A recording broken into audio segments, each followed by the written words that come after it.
governance in Gaza. Spain, Denmark, United Kingdom, Germany, Norway, Finland, Italy, the Netherlands, France, Japan, Switzerland, Sweden, Belgium, and World Bank have already joined this initiative, and more partners are expected to follow, for example, Australia. Also, Ireland will join. Also, Canada will join. As you know, during my recent visit to Israel, we agreed to move forward on 2 early recovery projects focusing on water and solid waste management that will be implemented by trusted partners. This shows that practical cooperation is possible, and we must build on it. We know, of course, we need conditions that allow this support to reach the people of Gaza. This means full implementation of the ceasefire and respect for all obligations, Hamas laying down arms, safe and predictable access, effective coordination with Israel and the Palestinian Authority, and of course continued progress on implementing UN Security Council Resolution 2803. Today we have another success story to tell. We demonstrated that the international community stands ready to support the Palestinian Authority reforms and also advance Gaza's early recovery. So thank you very much for all you have been doing. And thank you. Thank you, Commissioner, and good afternoon, and thank you all for being here today. And Commissioner Suika, you deserve a lot of credit and gratitude for the leadership, the steadfast support and continued commitment to Palestine, the Palestinian people, our people in West Bank as well as in Gaza. And today's Palestine Donor Group meeting marked a very important opportunity to engage with our partners at a critical period of time for Palestine and for the Middle East region as a whole.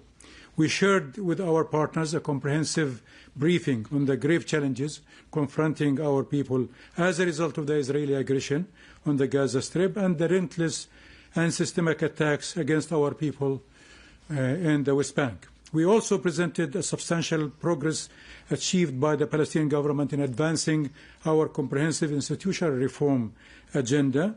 This national-driven process reflects our unwavering commitment to strengthening our governance and preparing our institution for full realization of the state of Palestine on the ground. Despite extraordinary challenges, our reform program continues to deliver tangible results.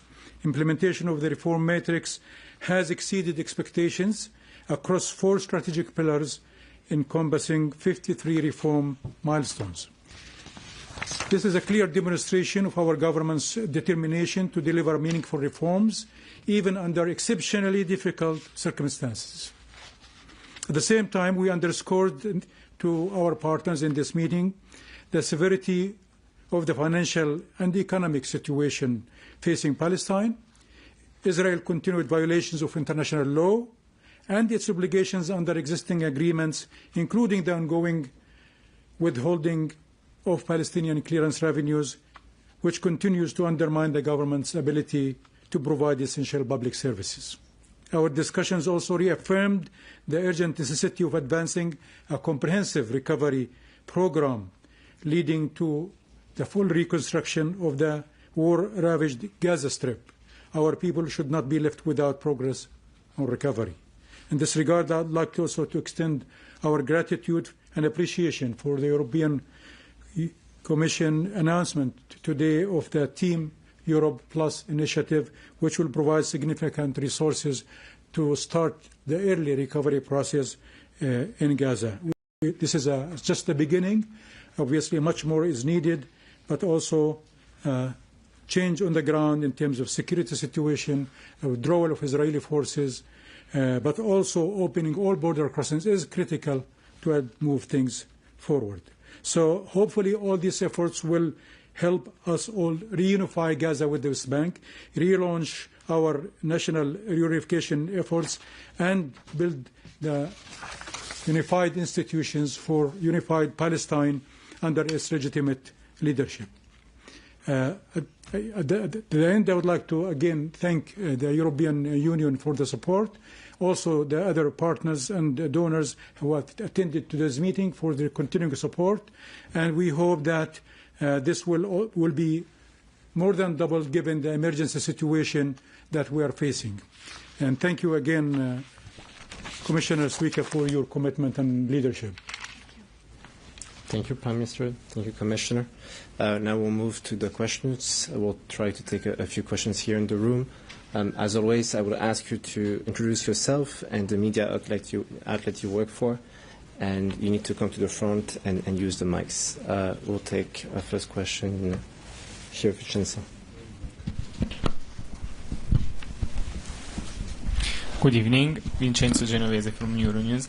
A question to Commissioner Suica. We know that Jared Kushner joined the call today. I would like to know what did he say and how did he frame the cooperation between the Board of Peace and the Palestinian donor group. And to Mr. Prime Minister, how do you see this cooperation actively on the ground in Palestine, and if you trust the Board of Peace in its mission of reconstruction of Gaza? Thank you very much. Thank you. Thank you very much for this question. We said, if you were listening carefully, we said only collective effort can help rebuild Gaza, and this is what we are trying to inaugurate. We are trying to have everybody on board, and this is why we started this Team Gaza initiative. It's not only European Commission, it's not only European 27, it's also international community, and of course Board of Peace. As you know, we have President Trump's plan, so we would like to move forward, and this is to push also them, to work on the second stage of this agreement. So what he said, he also wants to work with us, and it's not only him, it was also Nikolai Mladenov, who is High Representative, it was also Dr. Leshat, who is chairing this NCAG committee, and there was also senior advisor to Board of Peace, Lightstone. So we wanted also to have all of them on board, because we see that we have to work together. But it was our initiative. We would like to, of course, to lead if possible. We showed by example with this 900 million euro, wanted to show that things can move if there is political will, and if there is will, and there is, I think all of us have moral obligation and responsibility to start this. And since I'm in charge of this Palestine donor group, I wanted to do something which is substantial. Of course, there were two parts of this meeting. One is to show that reforms are progressing, and Palestine Authority is progressing on its reform agenda. But another strand of this meeting today, since we have titled Palestine Donor Group, we wanted to start pledging also money for early recovery. Of course, we know that the conditions are not met for complete recovery. We have a rapid assessment, which is 70 billion euro. Knowing this rapid assessment done by World Bank and by us Commission, we know that conditions are not met, but conditions could be met for early recovery. And this is why my mission to Israel was also fruitful, because I somehow tried to do something, and they were willing to start with 2 projects on waste management and water. So let's hope that these projects will start being concrete, and this is why we invited also Kushner, and good that he accepted. I cannot say more on this. Yes, no, thank you. Well, I think, as you all know, the United Nations Security Council resolution has 20 points, and it starts with a ceasefire, goes on to recovery and reconstruction, and ends with the need for the Palestinian Authority to integrate Gaza with the West Bank under the Palestinian state and the self-determination for Palestinians. This is more or less the process we are looking forward to. Obviously, the process is still at the early stage, although more than 6 or 7 months have passed, but it's really at the early stage. The ceasefire is still fragile. There's little in terms of opening the border crossings. There's little in terms of humanitarian assistance. There's almost nothing in terms of reconstruction. Very little in terms of security situation. So there is a lot still to be done. Therefore, as the Commissioner said, we really need everybody's support and everybody's effort. Countries, institutions, financial institutions, NGOs, international NGOs, we need everybody's effort because the responsibility is so huge. But to be honest with you, not much will happen until Israeli withdrawal from Palestinian areas. If that doesn't happen, the problem will remain.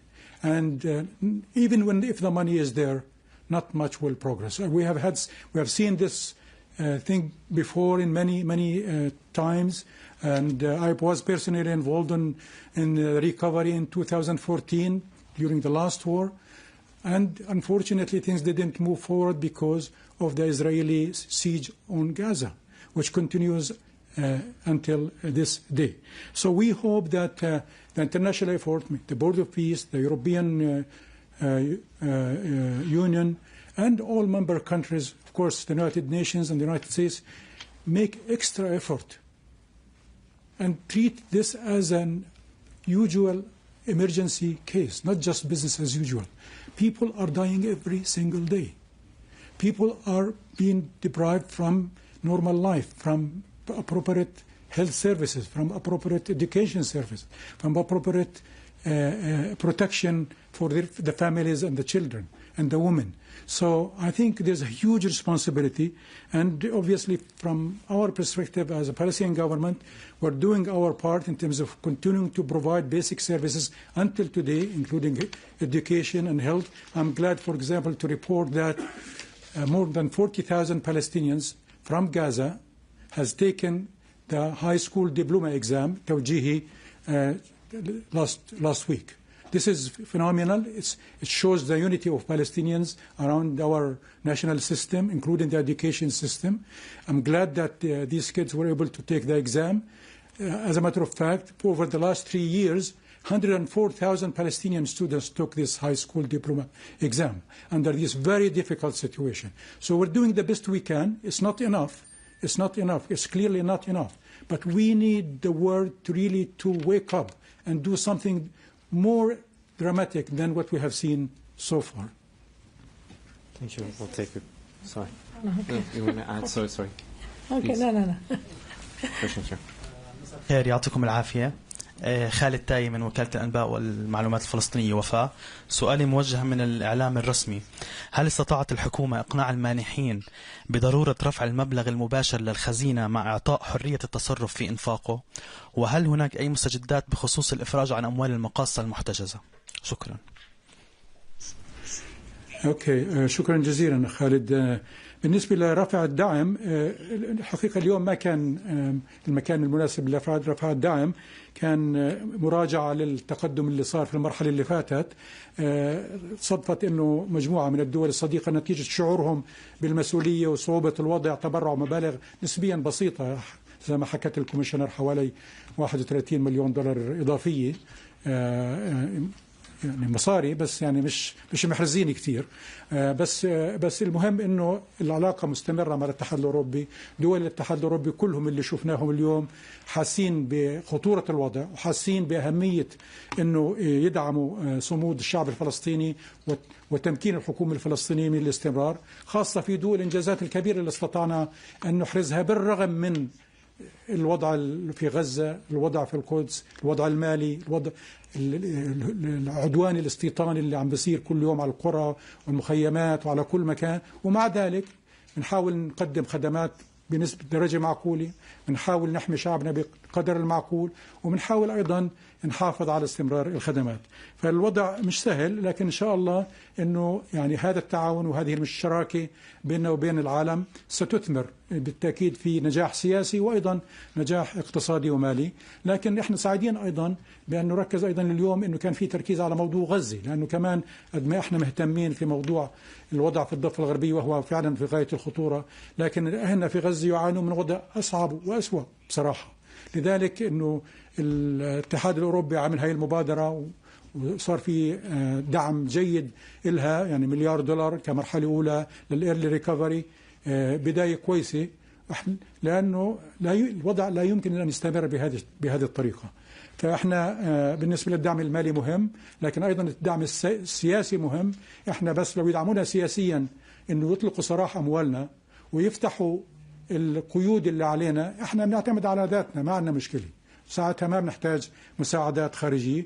لكن هذا هو الواقع، إن شاء الله هذا الواقع سيتغير، وإحنا واثقين إن شاء الله أن القادم أفضل لشعبنا بالتأكيد. If I may add to this question, of course we will use implementing partners like UN agencies for the UNDP, UNICEF to implement this money. On West Bank we have a program which is €1.6 billion for these 2 years. So this is a program which we have.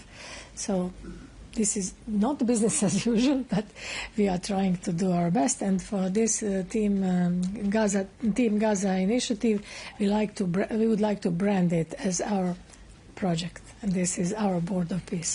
Okay.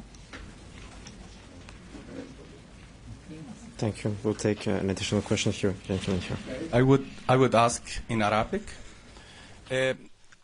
في غزة أكبر تحدي الآن ونحن مجتمعون هنا في بروكسل هو البحث عن الحطب، والتحدي الأصعب من البحث عن الحطب من أجل الطهو هو البحث عن ما يشعل الحطب. لا توجد ولاعات في غزة، لذا نحن نتحدث عن أزمة إنسانية ضخمة وكبيرة، ونحن نتحدث عن تحويل $1 مليار عبر الشركاء. غزة لا تنتظر، غزة الموضوع الإنساني فيها عاجل جدا، ونحن هنا نتساءل كصحفيين كيف يمكن لكم كاتحاد أوروبي تحويل هذه الأموال في ظل أن غزة لا توجد فيها السلطة الوطنية وفيها مجلس سلام أنتم لستم جزءا فيه، وهناك ضبابية في التعامل المالي أو تحويل الأموال إلى غزة.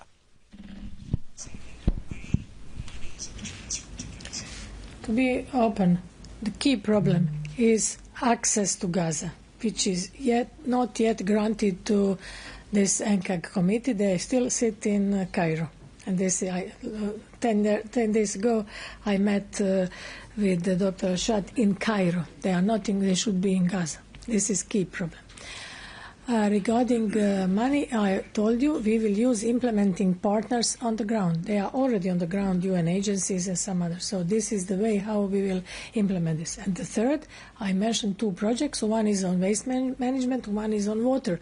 Maybe the third is to come, talking about lighters, cooking, and so on.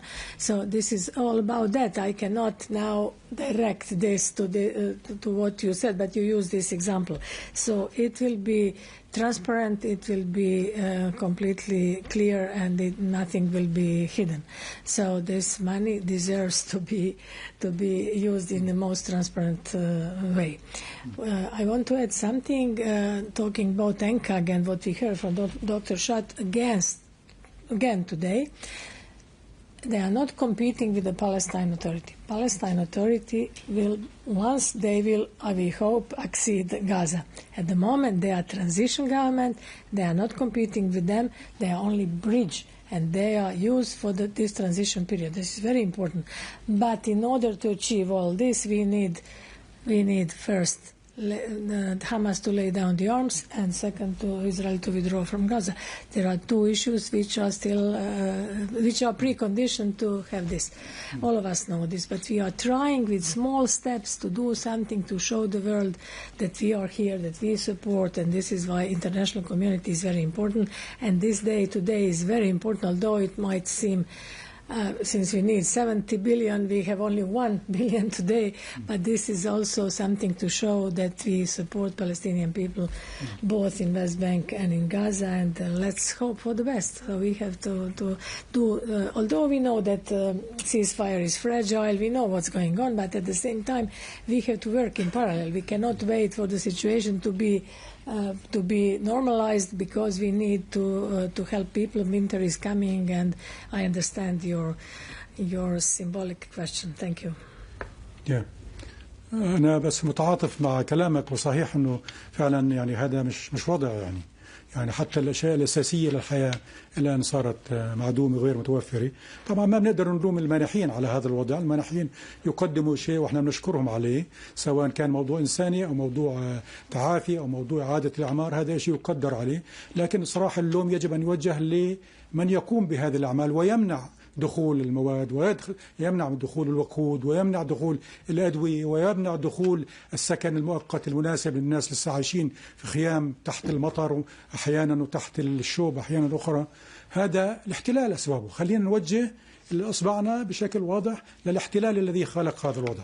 أما المانحين فيجب أن نشكرهم على ما يقدمون، نشجعهم أن يقدموا أكثر ويضغطوا أكثر، لكن اللوم في الأساس على دولة الاحتلال. I think you will take one more question, Suniva, then we need to wrap up. Suniva, your mic.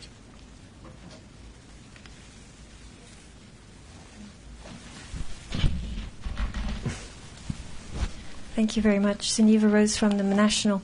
My question for the Commissioner is actually about the options paper you presented today at the FAC on restricting trade with illegal Israeli settlements. I was wondering if you could tell us if there was a majority in favor, and specifically what was the debate like on QMV versus unanimity. Minister, you were here to discuss reforms of the PA, and one reform that is talked about a lot, at least on the US and Israeli side, is the Pay for Slay program. I was wondering, I understand there's an audit of a US firm that concluded recently, and the US asked you to publish it in its entirety. Will you be doing this? And there's also a parallel European audit of the same program. I was wondering if you could tell us more about it and how you understand, if there will be extra elements that will be brought compared to the US audit. If you could tell us about generally how this program is changing. Thank you very much. Thank you for this question. As you know, the Commission today put forward to the European Union Foreign Affairs Ministers an options paper regarding the import of goods from Israeli settlements in the occupied Palestinian territory. This is in line with the request from the European Council from June, as you remember. So we had a very constructive exchange on views of the Commission's option paper, and on which next steps should be taken. So the paper raises different options on goods from settlements and also points to the different legal bases. There are two options. One is trade legal basis or common foreign and security policy legal basis. So there are two bases, two legal opinions, and two different options. So the Council has decided today that the ambassadors, which means COREPER, as you know, will take this further, and that they will prepare the next step. The next Foreign Affairs Council meeting is scheduled only for October. So therefore, our IHR VP, Kaja Kallas, proposed the possibility to set up an extraordinary video VTC meeting with the ministers sooner. So this could be also followed by a written procedure. In the meantime, we will obviously continue our efforts with regard to Gaza and regard to the West Bank. So just to clarify once again, the Council has already taken restrictive measures against individuals and entities who are involved in facilitating illegal settlers' violence and violating human rights in the occupied territories. I want to underline once again that products from the settlements do not receive preferential treatment to the European Union market. They are currently under the least favorable import regime. And with regard to Gaza, as already mentioned, as I already said, we will start implementing this initiative. So just wanted to make you aware, we we offered this option paper, which was requested by the Council. There was discussion today. There was no conclusion on it, but the conclusion is to follow. Of course, it would be better if we could have unanimity on one or on another option, but at this moment this is not the case, and we need more discussion. We need to see. Some countries said we are still we are already, some have conclusions, some don't. It was a little bit mix of that, and we were not ready. They were not we. We offered what we should, but they were not ready to have a final conclusion today. Okay. Yes, on the reforms, we're very proud of our advancement in implementing our reform program. And the specific one you mentioned, which I don't like the name you used because it's not correct. But we call it, it's really a social care system that will provide for our families in need. And as you probably know, since you're following the subject, there was a Palestinian law 2024, which basically clarified the situation and put in place a clear regime for providing social care for our people in need. Now, we wanted to make sure that our partners also are comfortable with what was done, and that they will obviously see clearly that the implementation also is going according to the new law. And that's why the international auditor you mentioned was recruited to go over the process and conclude and come up with their recommendations on how the system is being implemented. And I'm very pleased to announce that the report was very positive and that the law has been implemented, and whatever payment is being made under the new law are in a very transparent way and according to the new law, and that they are based on actual needs. So hopefully this will close this chapter. This chapter, unfortunately, was used against Palestinian people and their struggle over the years in a very unfortunate way. But we're pleased that this is behind us now. I hope that everybody now move on in the occupation and what they do and what they are causing in suffering to our people, instead of what we do to support our families and our citizens. Commissioner, Prime Minister, thank you very much. This concludes our press point. Have a nice evening. شكرا يعطيكم العافية شباب.